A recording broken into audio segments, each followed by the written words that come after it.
Okay. All right. Hey, everybody. Courtney Kemp here. Just starting to get together for this live. And yeah, starting to get ready. So as people come in, it was a big week on Ghost. I do love that you guys still call it Power. That's really lovely. Hello, Soars. Yeah, lots of, hi Romeo. Lots of things to get to this week. Lots of stuff to talk about. Let's see. Someone just asked me, you know what? Actually, I'm not going to do that. Well, this week, there were so many different predictions and so many different things that came up for people. And I definitely want to talk about some of the things, and then I kind of want to disabuse some notions. One thing that I don't necessarily want to do is tell you guys the answers to some of the things that you came up with, only because the season finale is next week, and so, you know, there we are.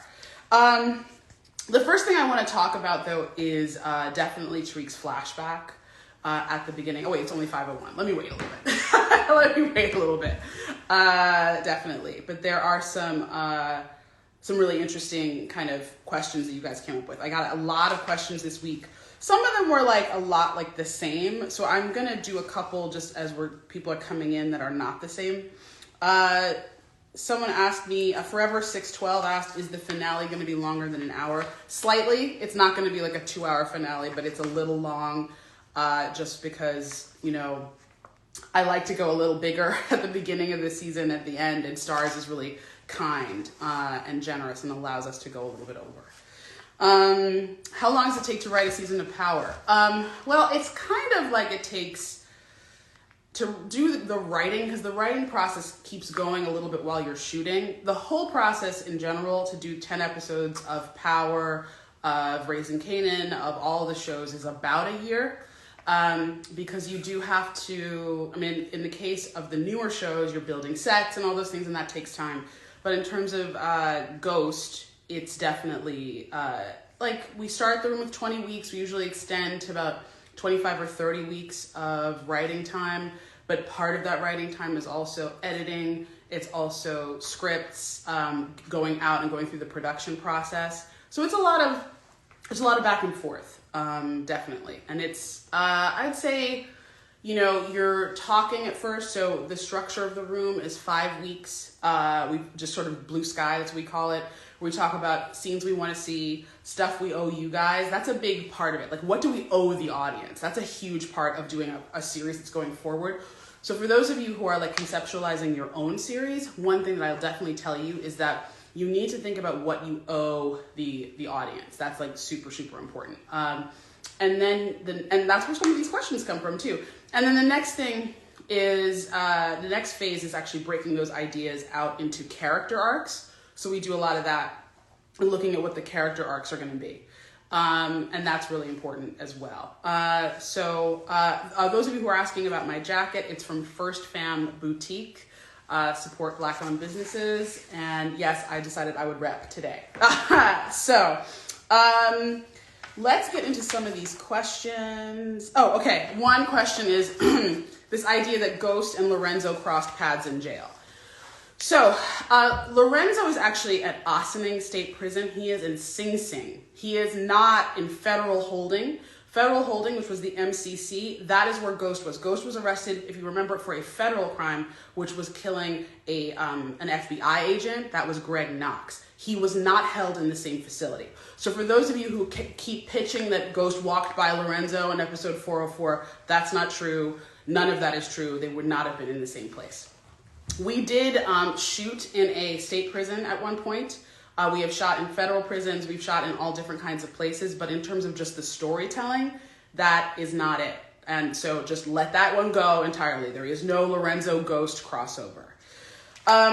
Okay, let's see. Another quick question, really easy one. What does Tariq need $2 million for? He wants it for his family. More of that will be explained in later episodes. Oh, hi, Berto. Okay, so, all right.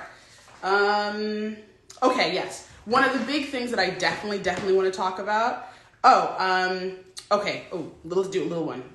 Little one. Does Diana taking the drugs help Tariq in a way because he has so much heat on him? No. Diana stealing from Tariq does not help him in any way.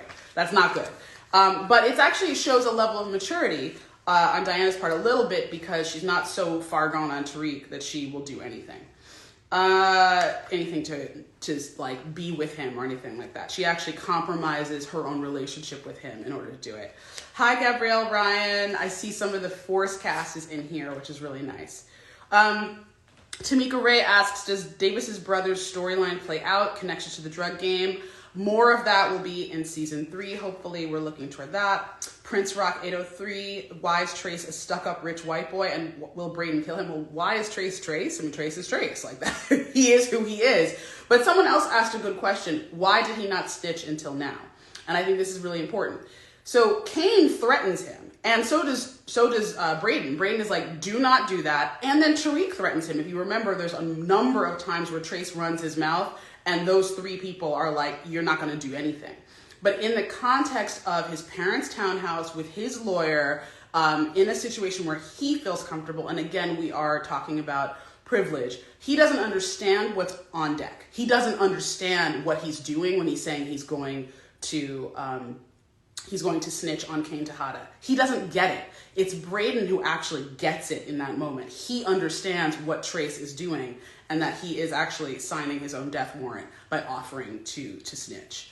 By the way, Jenny also knows that Trace is signing his own death warrant. So when she comes back and she says to Braden, your brother won't have to testify if you turn on Kane, that's a really important question. Okay, so, all right. Are Lorenzo and Ghost related in some way? No. I'm going to wait a full beat. I didn't actually freeze. No, Lorenzo and Ghost are not related. Okay, next. Why is Effie hated on so much when all she done is, this is Prince Rock 803 again. All she did is protect Tariq, unlike Diana and Lauren. So let's talk about Effie for a second. I think there's a lot of stuff that we should talk about in terms of Effie. So the intention with the Effie storyline, and I do think it's very interesting about how all of you guys, or a lot of you, not all of you, a lot of you do understand that Effie is making a double move and that she's conflicted. And I had a great question in here, and here we go. I can tell you who it was. Trina Glenn 67. What was Effie's motivation to go to Kane about Lauren? Jealousy, or was she looking at a bigger picture? I think this is really, really great, because this is actually true. Effie is doing both. But in terms of Effie's character development, which a lot of you guys were asking for, a lot of you guys were looking for backstory for Effie and character development for Effie and more time for Effie, and something that Alex Lepre does really well. Effie's conflicted. Effie does not want to be that girl. She doesn't want to play herself at all. She wants to be the person who can move and stick and move and do whatever she wants. What's best for the whole team is that Lauren goes down. Lauren is a snitch from Effie's point of view. I don't know that's even really like a question.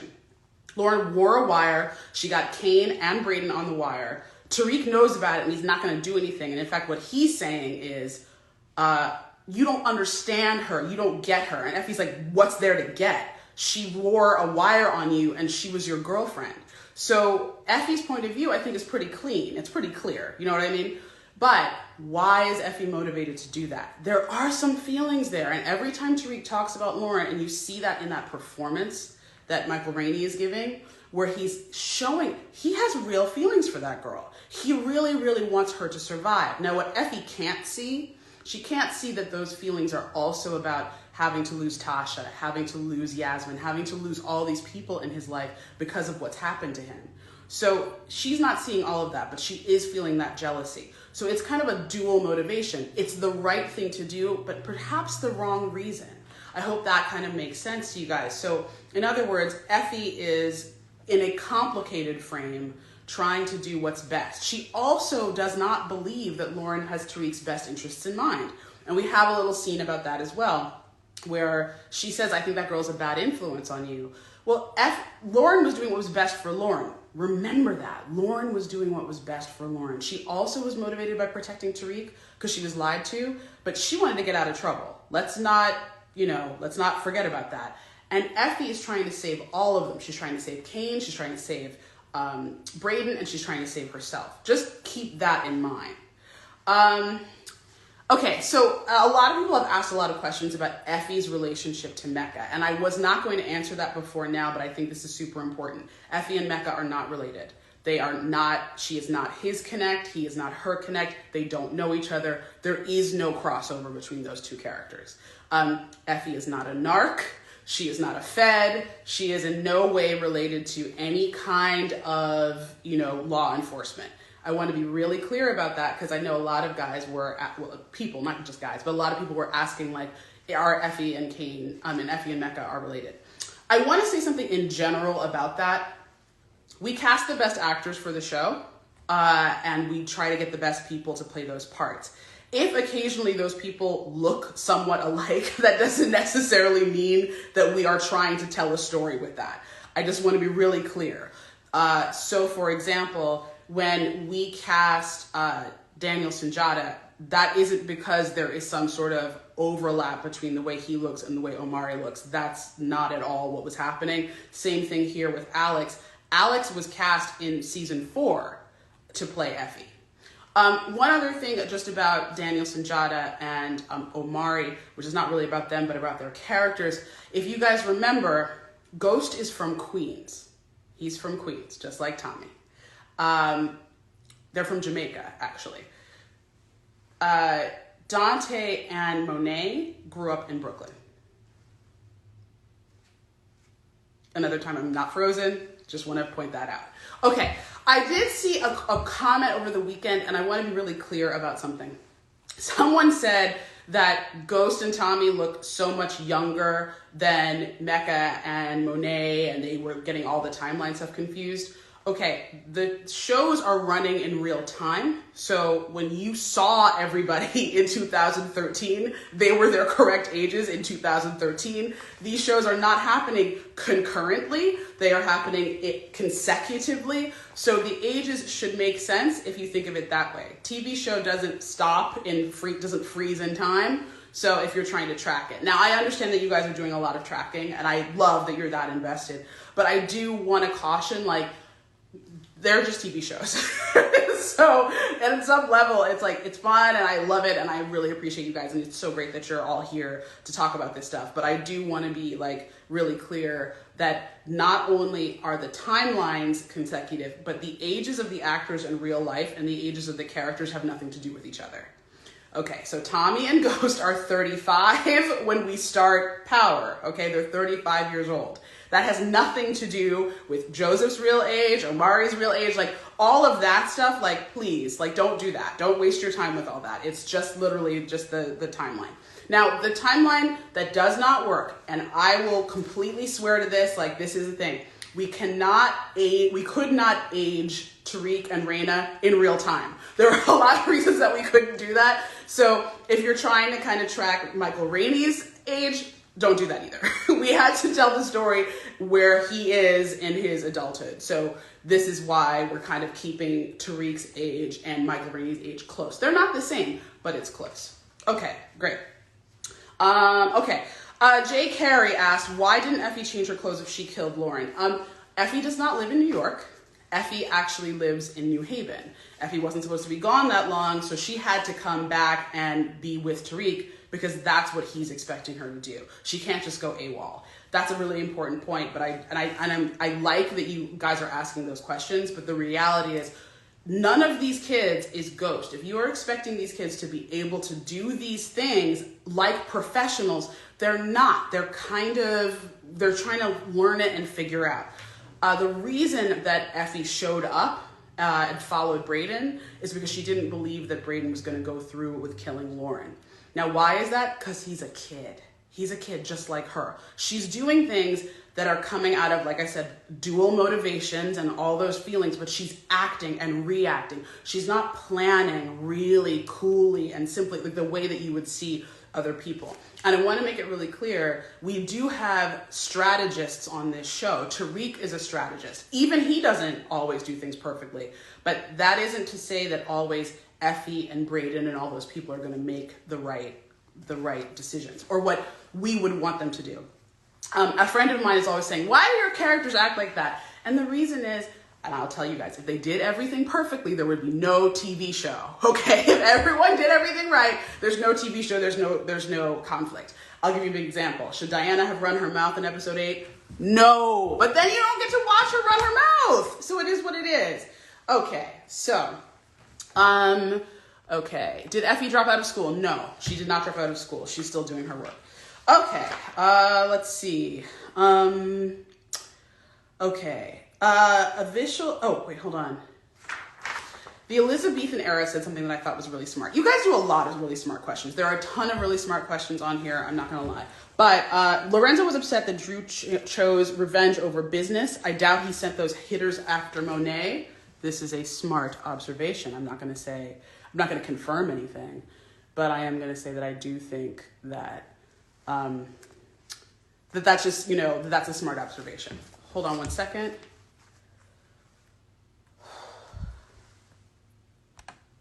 I don't know what's going on here. My requests to join. Looks like my requests to join aren't working. Why would that happen? I'll try one more time. Okay. All right, you know who you are. I'm trying to get you to join, and it's not letting me have you guys join. Let me see. Let's see if they come up. That's so strange. I've never had that happen before. All right, well, while I'm trying to get this to work, there's a lot of you who asked me if Lauren is really dead. A lot of you asked me if Lauren was really dead.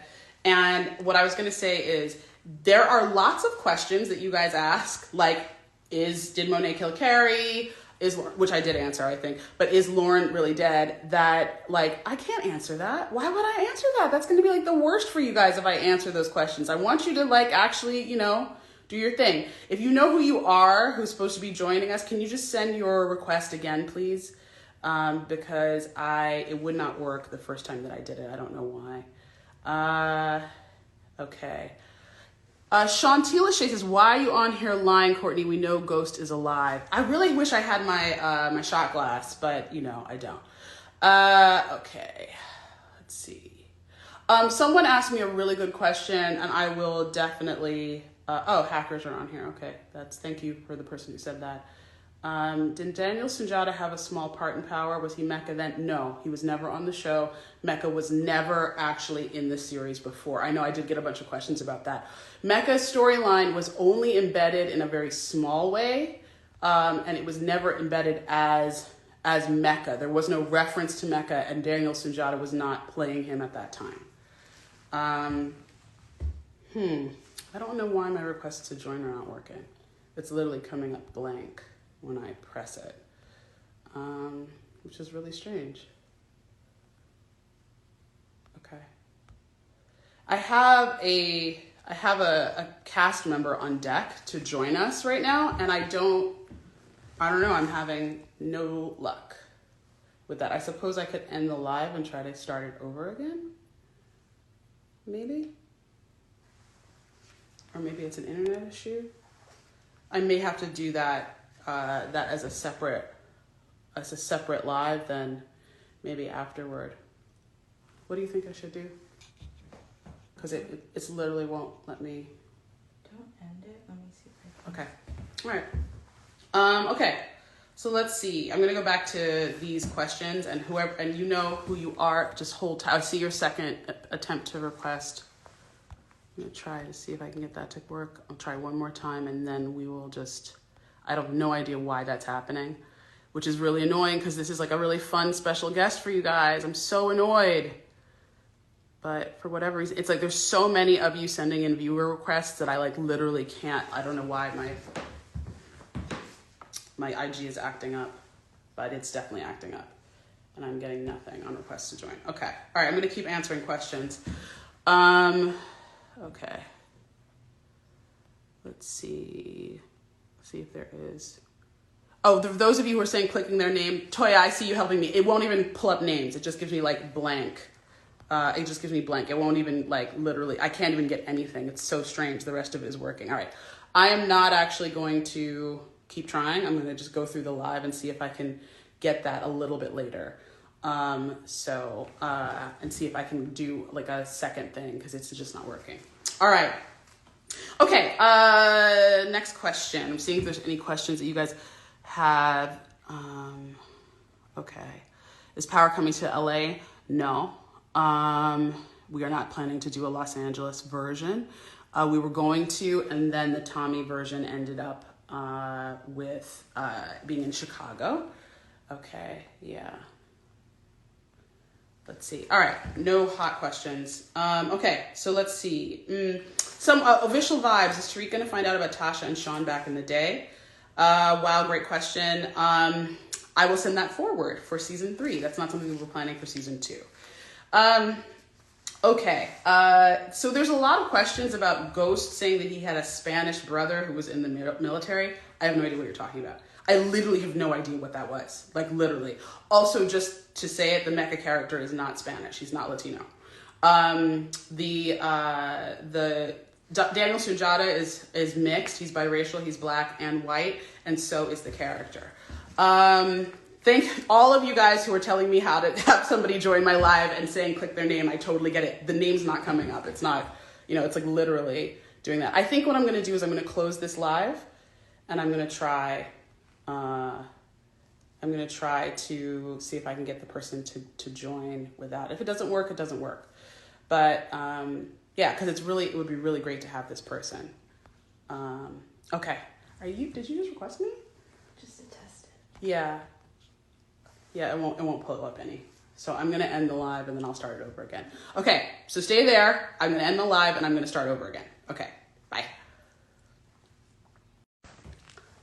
Okay, so I am back. I'm gonna try again. My special guest, if you are still out there, can you please do me a favor and try and send me a request again? Hopefully this time it will work. My internet is working, so I don't know what's going on.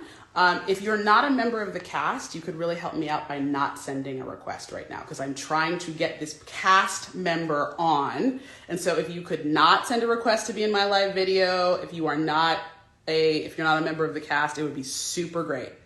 There we go. Hopefully that worked. Finally! Oh my God! I was literally like, I'm dying here. And I'm like, okay, so are we gonna get him on or are we not gonna get him on? And then all these people are sending me these requests and I'm like, y'all, can you chill? I'm trying to get Councilman Tate on this. Yo, let me get in here. CK, Queen. Hi. Kemp. Listen, How are you? I'm doing well. You look amazing, first and foremost. Oh, I see you representing. Look at the jacket. Okay. I ain't mad at you. Oh, I see you. Okay. Okay, I see you. Represent sorority up in here. Listen, I'm happy to be here. I'm sorry that, you had to, start this live all over again. Because I was thinking it's all good. I was like, damn. I was like, am I messing things up? Hold up. You were not.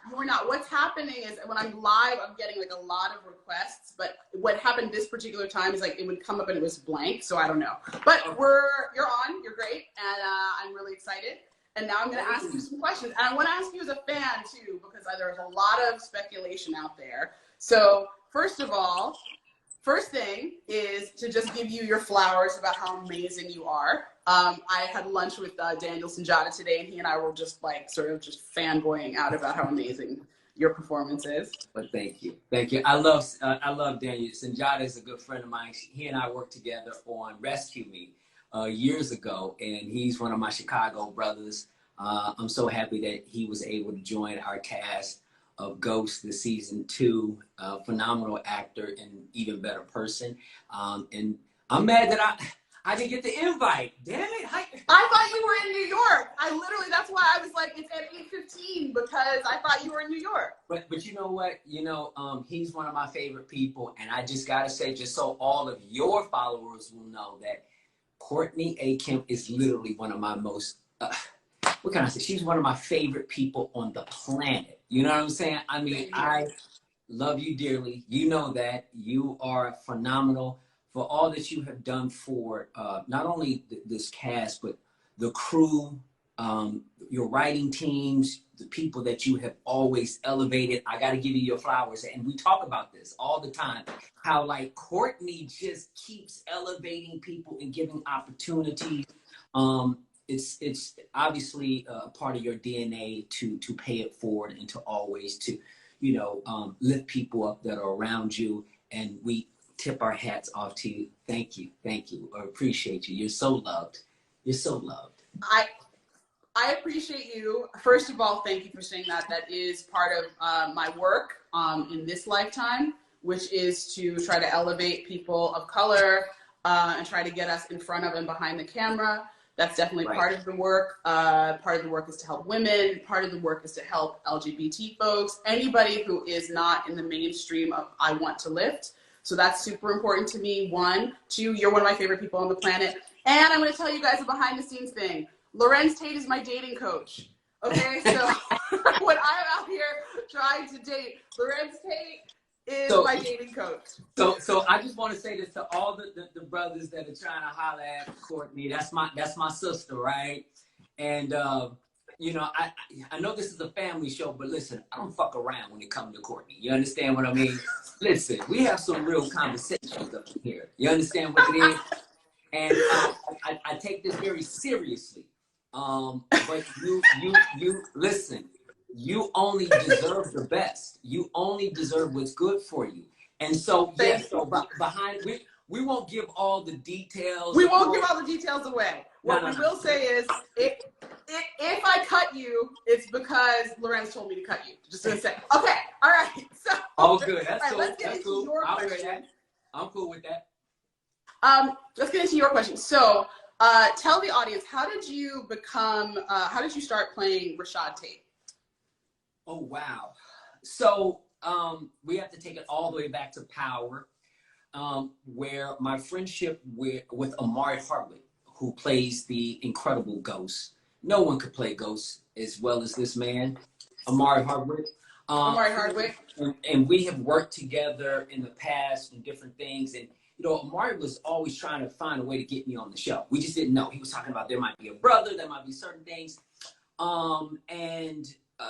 You know, the truth of the matter is when you and I met and we talked and 50, we all got together, was trying to figure out how I can be on this show. I was telling 50, I want to be on the show. I shared with you that I wanted to be on the show. And, you know, the character that I was originally casted to play was Terry Silver. That is what, just so I explain to everybody, those of you who didn't watch Power, so Terry Silver was Ghost's criminal defense attorney, and he was also Tasha's love interest in season 4. Lorenz was supposed to play Terry Silver. Okay, go. Sorry. So I was like, and it didn't happen. I was working, I was producing a movie, I was doing a bunch of other stuff, and you know, production was gonna stop and wait for Lorenz Tate. You know what I'm saying? This is the Power, you know, this is Courtney, Kemp and 50 Cent and Omari Hardwick and everybody in Power. They was not about to wait for me, which I understood.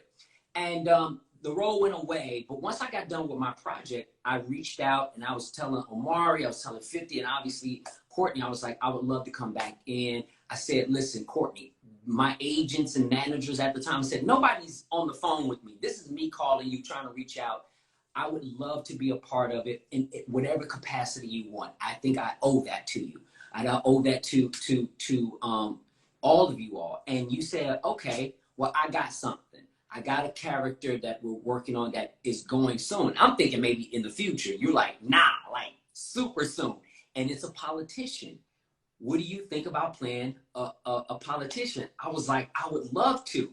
And you said, okay, so I have this really cool character, and you broke it down to me. And you also said, you know, I'm thinking his last name is going to be Tate. And I was like, yo, that's just fire. I'm in. That alone sold me. You know what I'm saying? So once I was able to you know, get that role, I just wanted to come in and land. And I didn't know what I was going to do, how involved I was going to be in it, because you guys were still sort of crafting everything. But it was just like, it was meant for me to do this. The Terry Silver was not meant for me. The universe said, that's not for you. And we did everything to try to play that role. I really wanted to play that role. And we tried to, but the universe said, no, no, no, no. You have to play this character. And I appreciate you because this is something I haven't done before. I'm loving Rashad.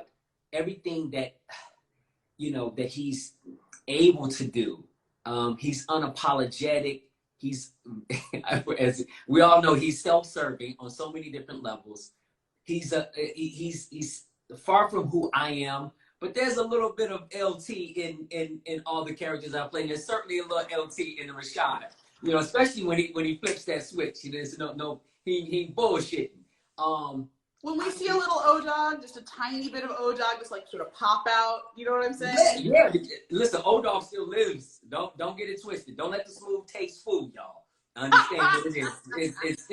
It still lives there. And so to be able to have the wonderful story and the wonderful actors and the wonderful world to do what we do is so special. And this show has taken the culture and is part of the culture. I mean, power, the universe is real. And the fact that Rashad is still thriving, I didn't think I was going to get past 4 episodes. You told me, I thought I would come in for 1 episode. You was like, no, I got 4.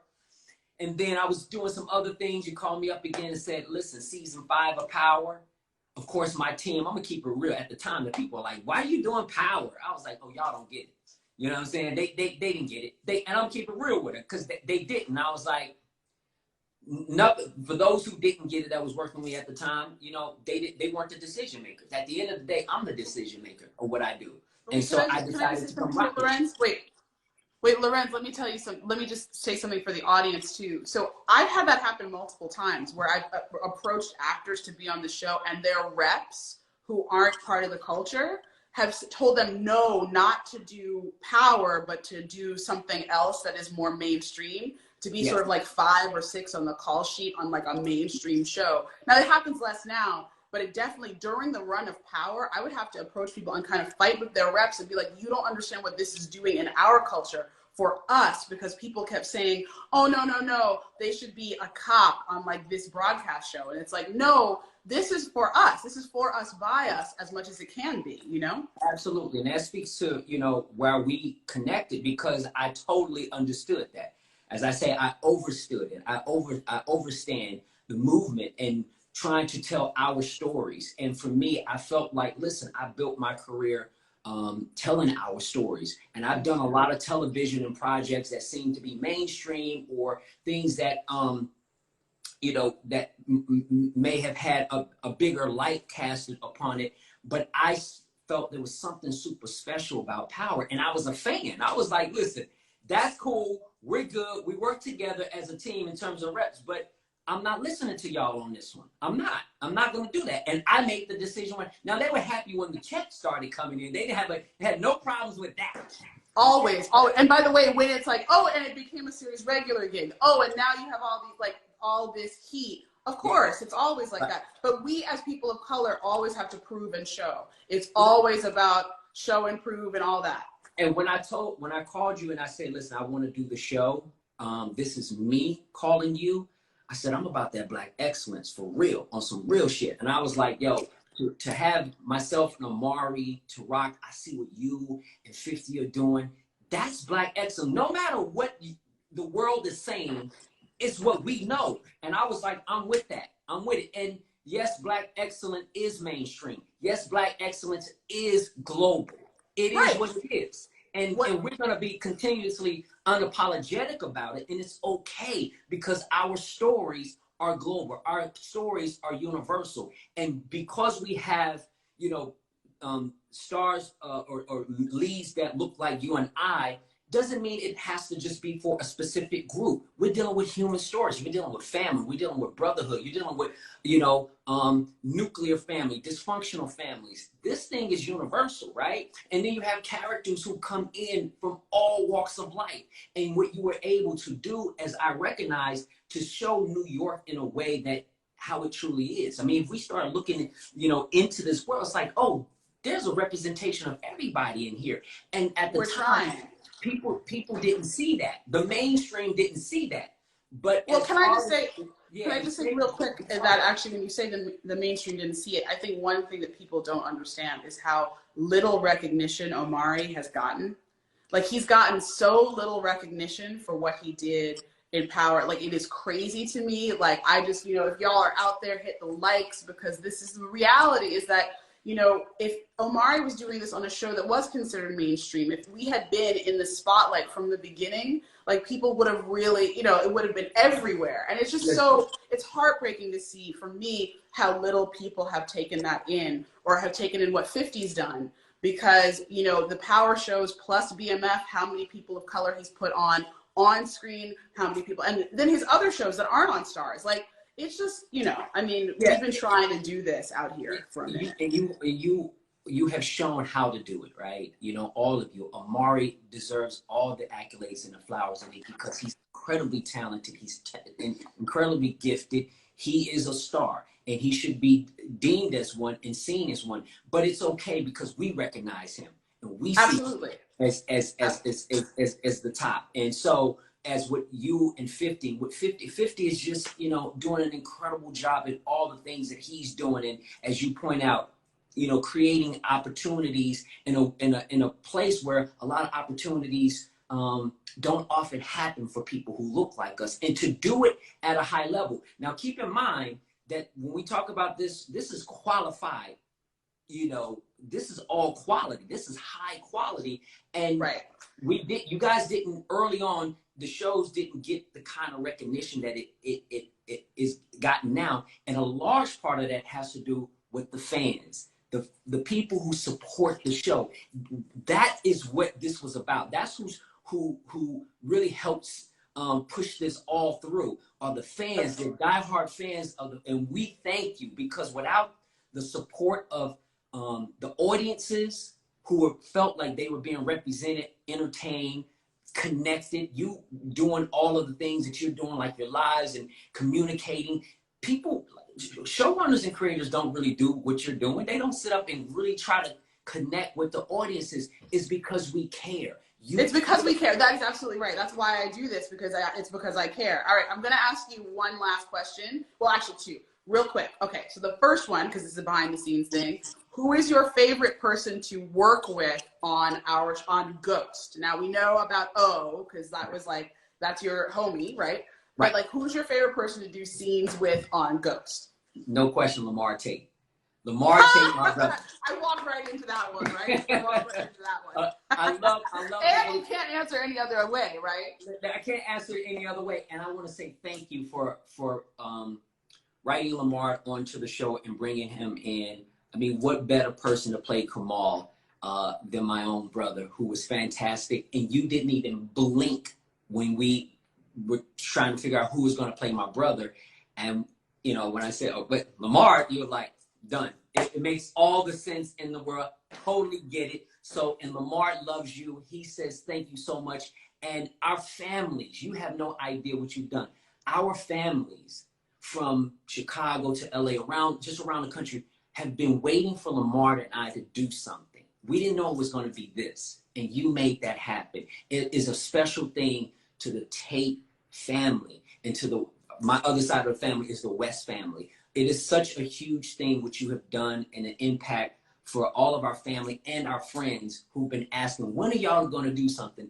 Courtney Kemp made that happen. And I appreciate that, but I have to say, I appreciate that, but I have to say also that Lamar is a great actor on his own. Like, it's not just about putting him in the show. It's also, because the thing is, when we brought that in for 614, you know, because that's an important thing. If you guys go back and watch Power 614, you needed somebody with that weight. You know what I mean? You needed that weight to be able to be there. You needed so, all right, wait. And then one last question, because I do have to get back to all of these questions. You know, I have so many.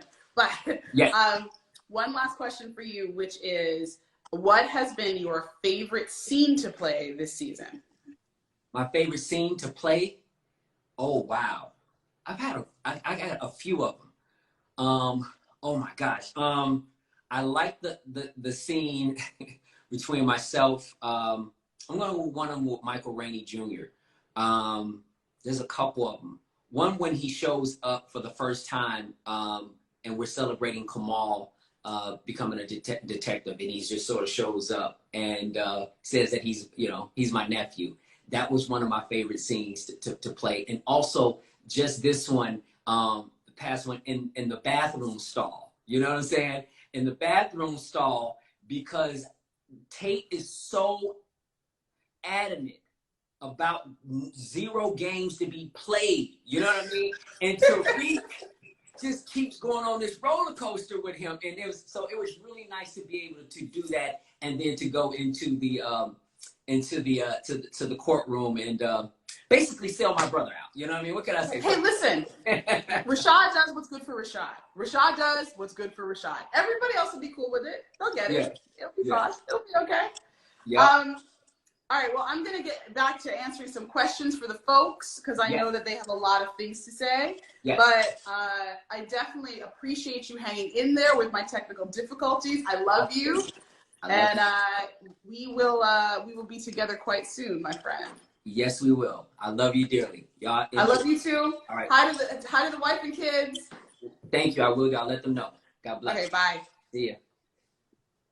Okay, that was fun. Sorry about our technical difficulties here.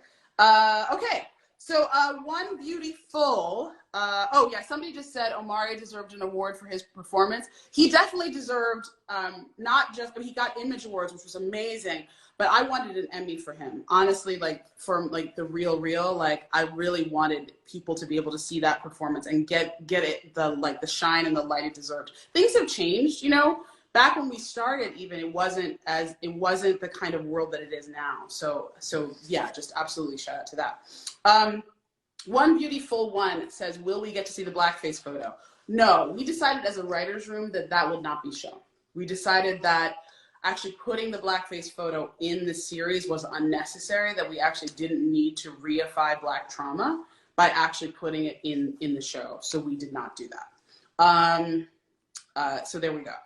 Kiki_Jones00, will Zeke find out the truth about Monet killing Carrie? Well, what do you guys think? Do you think he suspects her already? I feel like we saw that, a little bit of that in episode 9, that he suspects her already, and that him suspecting that might be dangerous. I wanted to know what you guys thought, actually, of the fact that she lied to him when he asked her directly.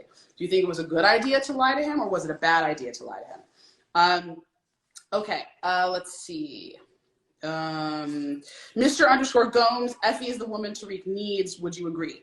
I think that she is perfectly matched for Tariq, but she's also perfectly matched for Tariq, which means they are very similar, and they're going to do what they think is best for them at any given moment, which might not always work for a relationship. I hope that made sense. Okay, wait, I want to get back to that one. Okay, oh, this is a great question, really great question. Black_Winter asks, how did Tariq get that picture of Sweeney? We wrote the scene, you guys. Okay, so there was this whole scene where Tariq goes to Braden's townhouse, and remember the black maid, Esme, who he talked to.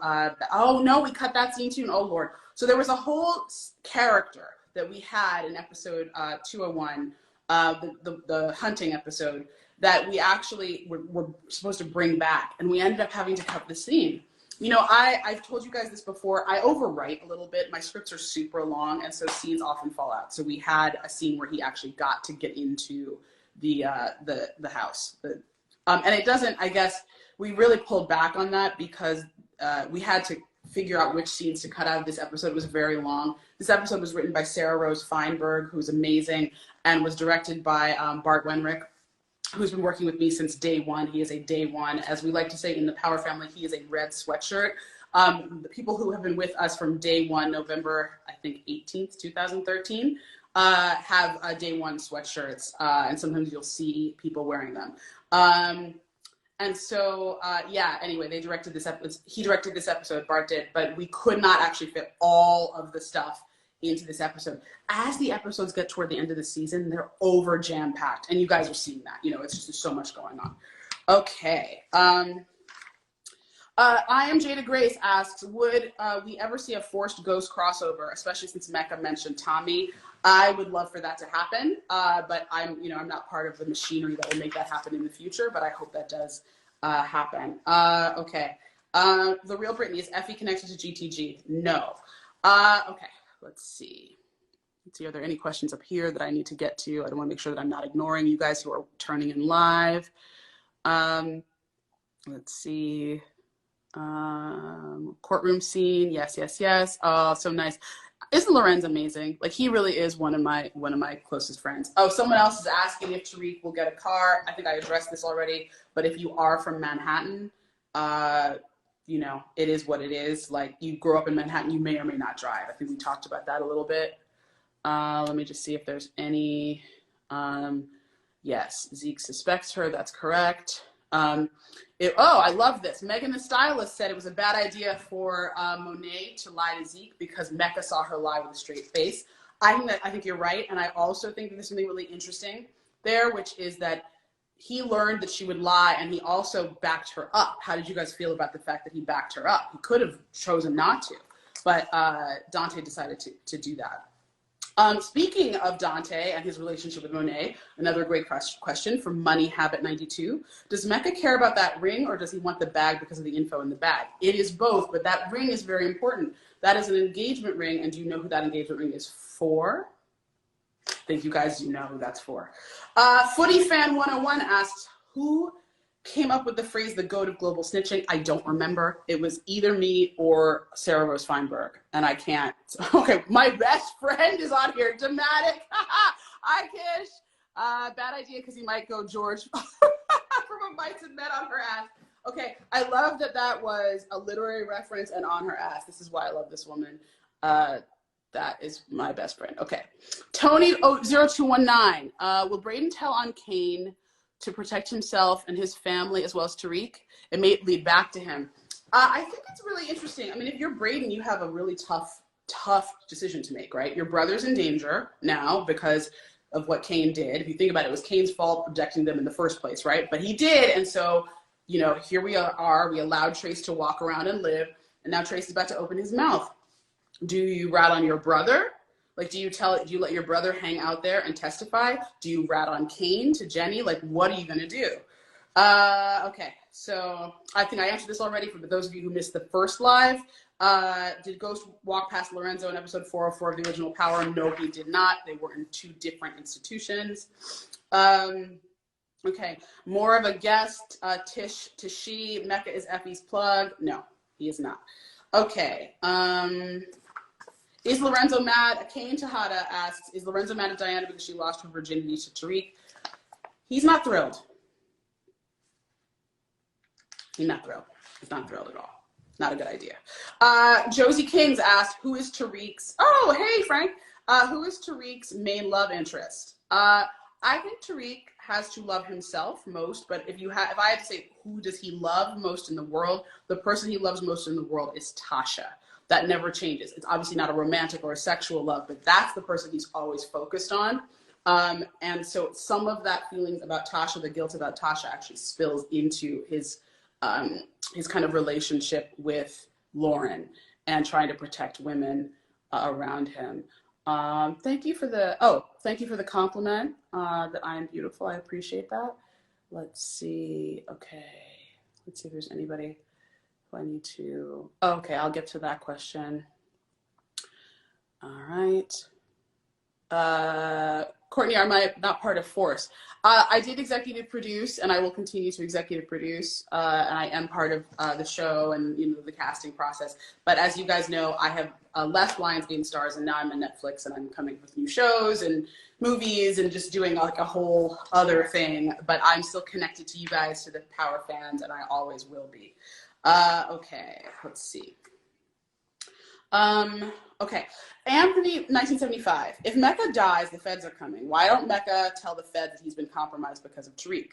Mecca is not supposed to be in the country. Mecca is supposed to be out of the country. And that little detail, you have to like kind of listen for that because Davis says that. But that is absolutely true. So he's not supposed to be here, so he's not supposed to be calling for help and saying, hey, I came to New York and I was compromised. Harlem Rhapsody, does light-skinned Keisha feel bad for what she did to Lauren? I'm not sure. Oh, maybe she does. I don't know. I don't know how deep Bruchandria's guilt for that might be.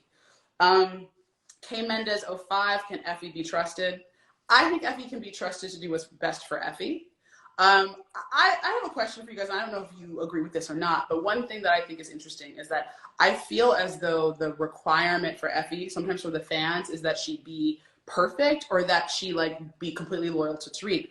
But being loyal to Tariq in this case means not being loyal to herself. Like there is a snitch out there, and if Kane got arrested, Effie's part of Kane's drug organization at this point. So is his mom, like so is Brayden, like they're all in it together. So the question really is like, is Effie being disloyal to Tariq? Sort of, she's going behind his back to Kane, but what is the right thing? Is Tariq making the right decision letting Lauren live? I mean, I think that's part of it as well. I think what you'll see over time is that in the ways that they can be loyal, both Brayden and Effie will ride for him until the wheels fall off. Oh my goodness. Hi, Cliff. I see that Cliff is in the building. That's Method Man. I'm sorry. I use his given name. It's harder to say Method Man when you're on set. Like, hey, Method Man, could you? It's like, no, it's just, we're all grown-ups. All of us are over 40. Hi, Cliff. How you doing? Okay. Underscore Little Bitty. Why was Monet so calm when she found out Mecca and Dante are the same person? This is a great question. And I'm going to say something that is a lot of women may relate to, or people who have been tricked in a romantic relationship. Her reaction very internally is, I should have seen that shit coming. Sometimes you're not even mad at the other person because you're like, man, I fucking played myself though, for real. Okay. All right. C-Trip3 underscore, will Kane try to kill one of his family members? He may have to. A couple of his family members are tripping. They're tripping, to be honest with you. So there we go. Okay. How many deaths are there in the finale? I mean, why am I going to tell you that? Oh, hey, I will tell you guys one thing, though. I am planning to do, not after the finale next week, but I'm planning to do the week after the finale. I'm going to do a, like, From the Beyond the Grave live, and I'm going to have some guests on who were killed this season. So definitely tune in for that, and I'll tell you guys about that. That'll be after next week. Okay, let's see. A lot of you guys are asking about, did Effie let Lauren live? I, of course, am not going to answer that question. And I do see that sometimes you guys are like really angry that I don't answer specific questions. Again, the reason I don't answer them is because I don't want to spoil what the answer is. I could sit up here and tell you guys everything that's going to happen all season, but I don't want to do that. And also, I will also say this, no matter what I say, there are going to be some of you who are going to be like, that's really predictable, or I thought that, or whatever. And I'm just like, okay. So you'll get it when you get it, and then you'll talk to me about it later. I'm always here for you to yell at me afterward. I know. Okay, let's see. Other questions. Oh, okay. TJB520. Why did Effie look as though she felt guilty about what she did or didn't do to Lauren? She felt very guilty. And I'm just going to say Effie had no bodies on her prior to that. And I'm not going to say that Lauren is dead or not dead. That's not what I'm saying. What I'm saying is that whatever Effie's process has been, she doesn't feel great about it because it's not the process necessarily that Brayden or Tariq would have wanted. All that said, I'm not going to say anything about what else may have happened, but I will say this, that there was a reason specifically that song is playing at the end of the episode. For those of you who need to, go back and listen to the song. It's very important. The other thing is, and I think this part of episode 9, and it's like a mini story in there, you know, I'm sure you've heard showrunners say like A story, B story, C story, D story. The Effie story in episode 9 is really about her, and it starts in episode 8, at the end of 8, but about her realizing she's in love with Tariq, like really in love with Tariq, and what that means for her, and what that means for her compromising some of her own decisions. Okay, let's see. I'm going to try to finish up because it's almost 6, and we had that little delay in there. Okay, let's see. You guys are hanging at 8,000 strong, though, so I really appreciate it. Okay. Oh, okay. So there's a few of you who are asking about Zeke's age and what happened and how it got to the press and who leaked that and why.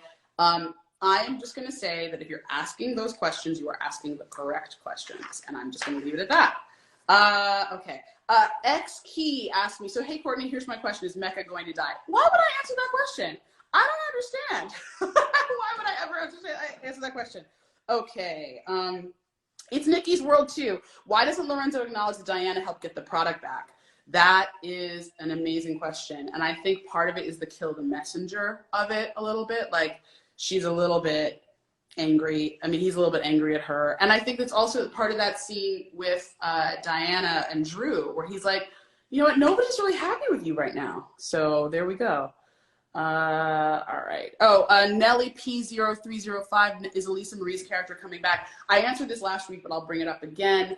If Elisa Marie is back in the Power Universe, I would hope to see her in the Tommy series in Force.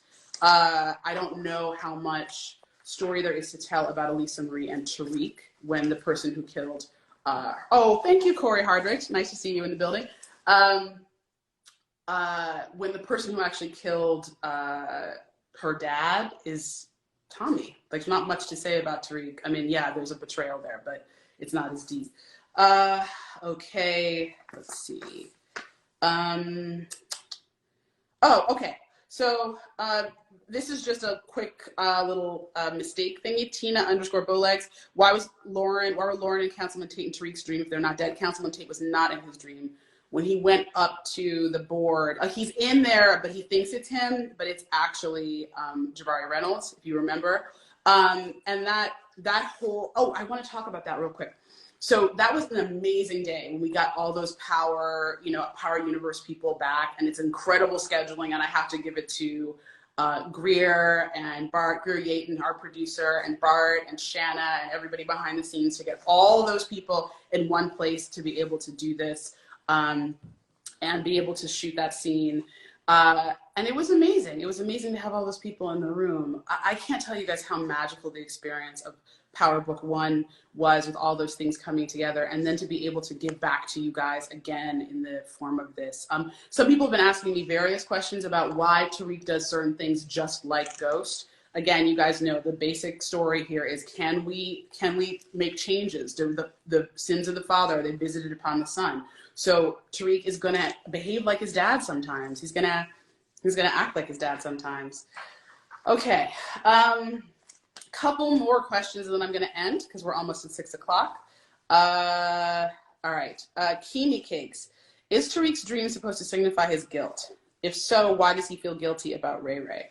I think the dream is not just about his guilt in the sense of like per person, but I understand why you're saying that. And it's like the way that we write these dream sequences is very much about how does Tariq feel, and it's expressed by everyone. So everyone in the dream is Tariq. So these are all the different pieces of Tariq's guilt and shame and all those things. And so that's why when Ray Ray pops up, Kanan says to him, "You got what you deserve." So Kanan is also speaking a little bit as Tariq in that moment. But these are all the people who Tariq feels responsible for their death. And that's everybody. He feels responsible. And so that's part of it, okay? The Lauren piece of it, again, a lot of you are asking, well, she's not dead, or she must have been dead, or whatever. Again, this is Tariq's fear. Tariq's fear is why she's in his dream, okay? So again, and remember, I want to be really clear, because BB Live Radio is asking this. Lauren comes to the door. She doesn't actually walk in the room. For those of you who noticed that, he blocks her body and he says, "Don't come in here, don't come in here." And she's like, "Of course I'm coming in here." But that is definitely on purpose, all of that. Okay, all right. Let's see. It's T. Allen. Please do a behind the scenes outtakes episode, reunion, bloopers, anything. Love the show. I wish I could. I wish we could have done that. Last year, we couldn't do any behind the scenes because of COVID. We couldn't have an extra crew on set, so we lost all that great footage and time. Let's see, are there any last questions that I want to answer? I know you guys ask me a lot of the same questions over and over again, and sometimes I don't speak on things because I can't speak on them. Just trust me, I can't speak on them. Okay, and then I guess, let's see. Oh, why did y'all make Mecca a snitch? This is a really good question. This is Obi-Wan Kenovic, by the way, hilarious name. Mecca is a snitch. It's based on Whitey Bulger. If you guys want to look up who Whitey Bulger is, or those of you who know who Whitey Bulger is, but Whitey Bulger was a criminal, and the very short version of it is that he was allowed, while he was informing on everyone else, he was allowed, the FBI let him continue his business. They just let him go on and be a criminal and all the things. Eventually, he did go fugitive and he had to be caught, but that's who it's based on. It's based on a real story. We don't make up everything. You know, we like to have some things based in fact. And then the last thing I'll say is I guess I'll talk about the season finale, right? Because, like, isn't that what we want to talk about? We want to talk about the season finale. Okay, so, you guys are, a lot of you asked me a lot of questions about who's going to be in the finale, what's going to happen in the finale, and all those things. I will tell you one thing, which is you will see a face from the past. You will see a face from Power Book 1. I will tell you guys that there is at least one very happy thing that happens. And I will say that Kane has to make a very, very difficult decision in episode 10. And it's one that can change basically the course of the game. There are a few deaths. Of course, there's always death in every finale. But there is one that I think will really affect you guys. And I'm trying to think if there's anything else I need to tell you. I guess I'm hoping you like it. It's only an hour and 10 minutes long, so it's not going to answer all the questions. And luckily enough, season 3 has already been picked up.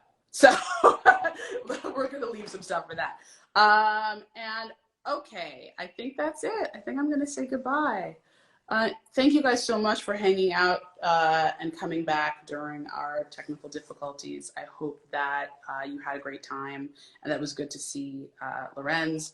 Hopefully there will be more special guests next week, and then the week afterward I will be doing one about with some of the dead folks from our old from all over the Power universe. So have a great night. Thank you guys so much, and see you soon.